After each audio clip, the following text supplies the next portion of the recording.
sont vêtus de noir et certains sont masqués. On les appelle les frontliners, ceux qui sont en première ligne des manifestations ces jours-ci. We have to stand up and fight to protest for what we believe in.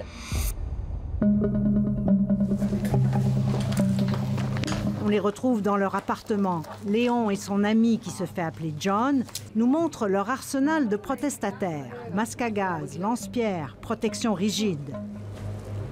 Ils ne veulent pas qu'on montre leur visage. Ils craignent d'être arrêtés.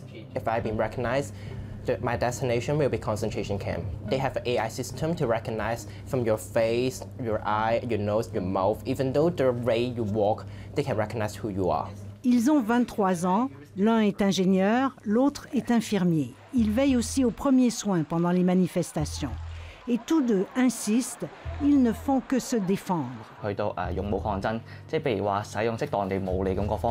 just want to fight, want the government to respond our demands, and like everyone to fight for democracy. We want to fight for freedom. 3 mois après une gigantesque manifestation pacifique pour dénoncer un projet de loi autorisant les extraditions vers la Chine, le mouvement tente à se radicaliser. Prise du Parlement. Occupation de l'aéroport qui a forcé l'annulation de centaines de vols. Affrontement avec la police. Plus de 700 personnes ont déjà été arrêtées. Elles risquent 10 ans de prison. We have to directly impose pressure on the government. The way of peaceful protest to appeal to politicians, to appeal for a global support may not work here in Hong Kong. Ernie Chow a 23 ans lui aussi et a étudié en sciences politiques. Pour lui, plus question de reculer. Les manifestants ont même élargi leur demande. We want the release of the protesters that got caught and imprisoned these 2 months. We want them to officially announce that we are not rioters, and we want them to reform the Hong Kong police force. And we want the universal suffrage here in Hong Kong and the step down of Carrie Lam, our chief executive. Il n'y a pas que les jeunes. Même Martin Lee, figure respectée du mouvement pro-démocratie, reconnaît que des méthodes plus radicales sont maintenant justifiées. I've been fighting for democracy all my life. All my political life, right, for 35 years, but I always adopt as my principle peace. I always do it peacefully. I never resort to any degree of force. And that is why China simply ignored it all these years.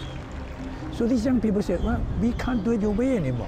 Mais la chef du gouvernement les ignore. Depuis la suspension du projet de loi controversé, Carrie Lam n'a rien concédé, sauf un début de discussion avec le public.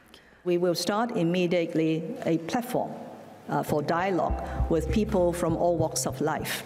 Le sinologue français Jean-Pierre Cabestan enseigne depuis 12 ans à l'Université Baptiste de Hong Kong. On sent du côté du gouvernement une absence de volonté de véritablement négocier un accord, de faire des concessions qui, aux yeux de Pékin comme aux yeux de Carrie Lam, à mon sens, serait la porte ouverte à plus de concessions à l'avenir. Et donc c'est pour éviter de se trouver sur cette pente savonneuse que le gouvernement reste inflexible. Et c'est cette inflexibilité, tout comme la réponse très musclée des forces de l'ordre, qui ont renforcé la détermination des plus radicaux, mais aussi choqué de nombreux Hongkongais.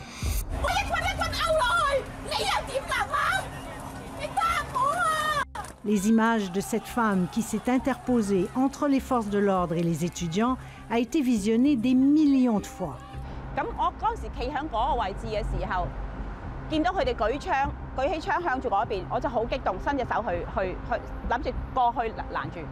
Tina a 43 ans et elle est mère de 2 enfants.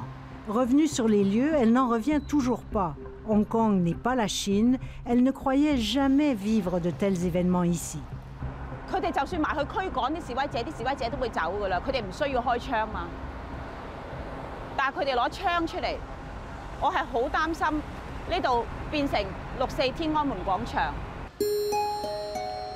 Mais ce n'est pas tout. Dans cette ville parmi les plus riches de la planète, où le coût de l'immobilier est astronomique, la colère des jeunes est aussi alimentée par un manque de perspective.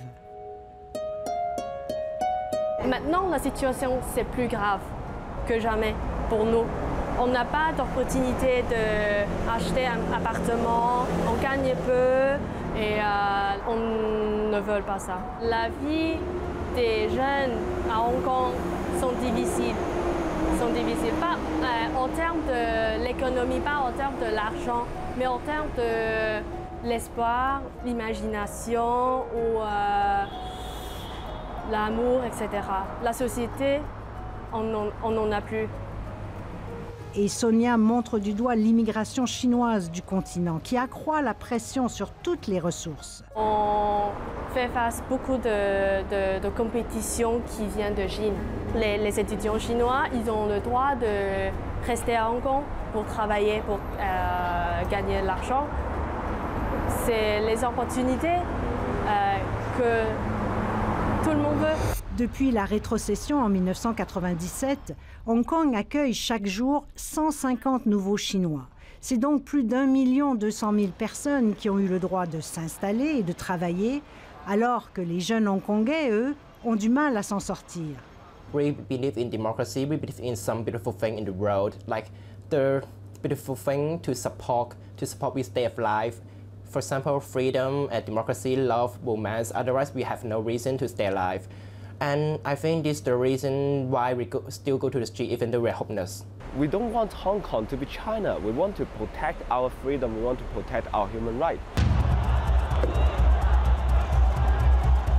Depuis l'échec du mouvement des parapluies en 2014, qui réclamait déjà plus de démocratie, Pékin a resserré son emprise sur Hong Kong.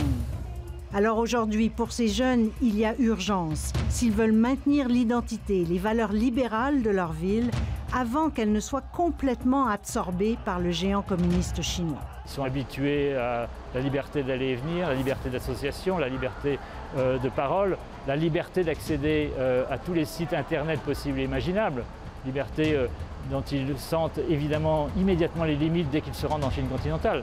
Au cours de la fin de semaine, les affrontements ont repris entre manifestants et policiers. Un policier a même tiré au moins une fois avec une arme à feu. Est-ce le début d'une escalade? Chacun retient son souffle. Le gouvernement hongkongais, il ne peut pas reculer. Et pour les jeunes, on ne peut pas perdre. Parce que si on perd, cette fois, ça sera encore plus grave pour le futur. I don't think that there's any way to go back. Some people, some protesters call that this will be the last battle of Hong Kong. The last war, the last battle, and maybe the last protest. No one knows. We don't want to die naturally.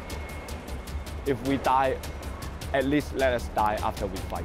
Hong Kong is my house, it's my home. I'm going to die for Hong Kong. But no, I will die for Hong Kong.